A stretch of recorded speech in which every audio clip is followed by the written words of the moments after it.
Respiration chapter discuss करने जा रहे हैं। सबसे पहले हम लोग सीखेंगे रिस्पायरेशन है क्या। रिस्पायरेशन है क्या? Respiration is a process of releasing energy from food. Respiration एक ऐसा प्रोसेस है जिसमें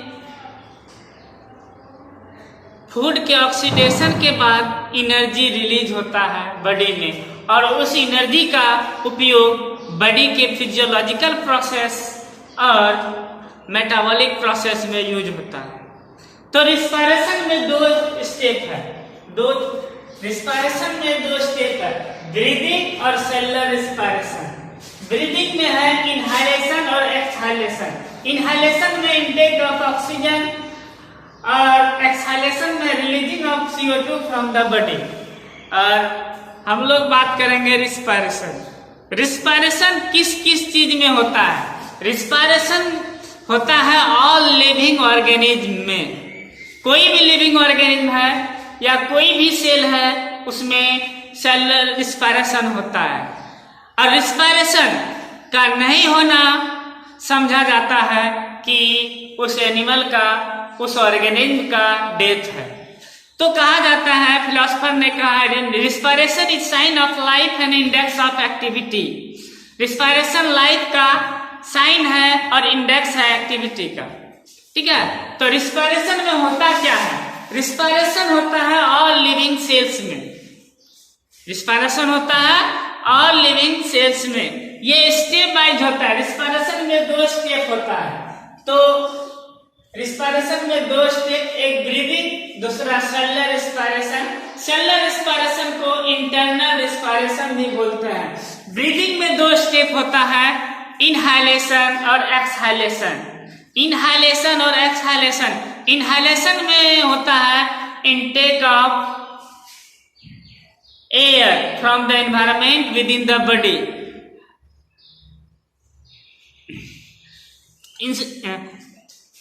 इनहेलेशन में होता है एयर का शरीर के अंदर में जाना। ये नोज के द्वारा, फेरिंग्स के द्वारा, विंड पाइप के द्वारा लंग्स में जाता है।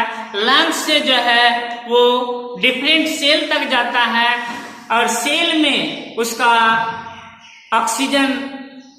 ऑक्सीजन के साथ डाइजेस्टेड फूड का रिएक्शन होता है। उसमें कार्बन डाइऑक्साइड, वाटर और एटीपी बनता है, और एटीपी का यूज होता है बॉडी में। और ये एक्सेस एटीपी कंजर्व होता है हमारे बॉडी में, और टाइम टू टाइम नेसेसिटी के अनुसार, आवश्यकता के अनुसार इसका उपयोग होता है। एटीपी को एनर्जी करेंसी ऑफ सेल कहा जाता है। एनर्जी करेंसी ऑफ सेल कहा जाता है। और एनर्जी करेंसी ऑफ सेल कहा जाता है। इसका फुल फॉर्म होता है एडिनोसिन ट्राइफॉस्फेट। देखिए यहां जो है रिस्पायरेशन का दो स्टेप है, तो इनहालेशन और एक्सहालेशन। जब रीड का आउटवर्ड मूवमेंट होता है और डायफ्राम का डाउनवर्ड मूवमेंट होता है तब इनहालेशन होता है। जब रीड का इनवर्ड मूवमेंट होता है और डायफ्राम का आउटवर्ड मूवमेंट होता है तब एक्सहालेशन होता है। इनहालेशन में लंग्स का चेस्ट कैविटी जो है उसका साइज बढ़ता है और एयर का वॉल्यूम बढ़ जाता है। एयर जाता है अंदर में, ज्यादा वॉल्यूम बढ़ जाता है बॉडी कैविटी का। और इनहालेशन में बॉडी कैविटी का वॉल्यूम घटता है जिसके कारण एयर बाहर निकलता है। तो हम लोग बात करेंगे एयर में। O2, CO2। एयर जो है composition, air is a mixture of many gases. सभी गैस हमारे बॉडी में जाते हैं, वहां से लंग्स तक जाता है, और लंग्स में एक स्पेशल, एक विशेष प्रकार का एंजाइम होता है कार्बोनिक एनहाइड्रेज, जो ऑक्सीजन को हीमोग्लोबिन से जोड़ता है। हीमोग्लोबिन जो है ब्लड में होता है, हीमोग्लोबिन ब्लड के साथ कंबाइन करता है, एक टेम्पोररी कंपाउंड बनाता है ऑक्सी हीमोग्लोबिन। वो वहां से जो है ब्लड तक जाता है ब्लड वेसल्स के द्वारा, और वहां फूड का ऑक्सीडेशन होता है, और वहां से ऑक्सीडेशन के बाद कार्बन डाइऑक्साइड रिलीज होता है। कार्बन डाइऑक्साइड रिलीज होने के बाद रिवर्स प्रोसेस में ब्लड में ऑक्सीजन का कंसंट्रेशन कम होता है सेल के पास और कार्बन डाइऑक्साइड का कंसंट्रेशन कम होता है, इसीलिए कार्बनिक एनहाइड्रेट जो है ऑक्सीजन को हटा करके कार्बन डाइऑक्साइड जोड़ देता है और वहां से जो है रिवर्स प्रोसेस में कार्बन डाइऑक्साइड लंग्स तक आता है, लंग्स से जो है बाहर निकल जाता है एक्सपायर एयर। तो इनहेलेशन में हम एयर लेते हैं बॉडी के अंदर में, एक्सहेलेशन में रिलीज करते हैं। तो हमारे एयर में 21% ऑक्सीजन है, 21% में 5% ऑक्सीजन का यूज होता है बॉडी में और रेस्ट अमाउंट जो है रिलीज होता है, फिर से लौट करके हमारे नोज के द्वारा बाहर इन्वायरमेंट में निकल जाता है। एक्सपायर एयर हो या इंस्पायर एयर हो, दोनों में ऑक्सीजन का कंसंट्रेशन ज्यादा है। फर्क इतना है कि इंस्पायर एयर में ऑक्सीजन का कंसंट्रेशन ज्यादा है, कार्बन डाइऑक्साइड का कंसंट्रेशन कम है और एक्सपायर एयर में जो है कार्बन डाइऑक्साइड का कंसंट्रेशन ज्यादा है और ऑक्सीजन का कंसंट्रेशन अपेक्षाकृत कम है। तो इसीलिए कहा जाता है कि इंस्पायर एयर में ऑक्सीजन ज्यादा रहता है, एक्सपायर एयर में ऑक्सीजन कम रहता है, कार्बन डाइऑक्साइड ज्यादा रहता है। ठीक है, तो हम लोग बात करेंगे।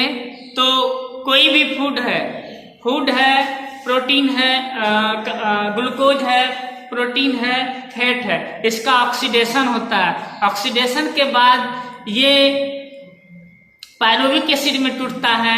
ये सारा प्रोसेस पायरुविक एसिड तक टूटने का काम जो है साइटोप्लाज्म में होता है। कहाँ होता है? साइटोप्लाज्म में होता है। साइटोप्लाज्म में टूटने के बाद ये पायरुविक एसिड बनता है। पायरुविक एसिड फिर माइटोकॉन्ड्रिया में जाता है, वहां उसका ऑक्सीडेशन होता है और रिलीज होता है कार्बन डाइऑक्साइड, ऑक्सीजन। और फूड का जो कंप्लीट ऑक्सीडेशन होता है वो माइटोकॉन्ड्रिया में होता है और माइटोकॉन्ड्रिया जो है एनर्जी के प्रोडक्शन में मदद करता है। इसीलिए माइटोकॉन्ड्रिया को power house of the cell कहा जाता है। माइटोकॉन्ड्रिया को power house of the cell कहा जाता है। इसीलिए ये एरोबिक रिस्पायरेशन कहा जाता है। इसको क्रेब साइकिल के अंतर्गत हम लोग पढ़ते हैं। और यहाँ ग्लूकोज जो टूटता है या प्रोटीन जो टूटता है या फैट प्रोटीन जो टूटता है पायरुविक एसिड तक, उसको कहते हैं ग्लाइकोलाइसिस। ग्लाइको मतलब ग्लूकोज, लाइसिस का मतलब होता है ब्रेकडाउन।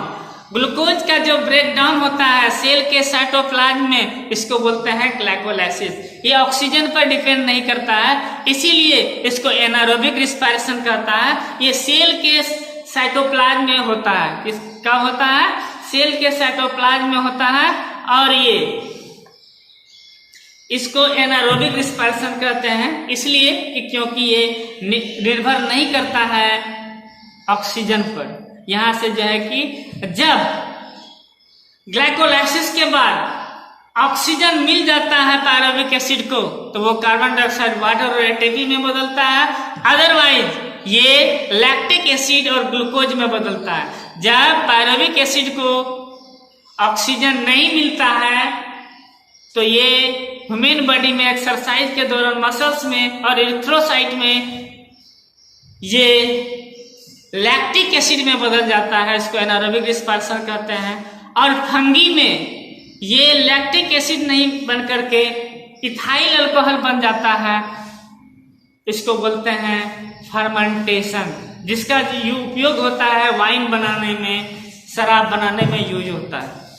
ठीक है, तो हम लोग बात करेंगे नेक्स्ट क्लास में respiratory system of human, respiratory system of amoeba, ये सब सारे के बारे, इंसेक्ट के बारे में बात करेंगे दूसरे क्लास में।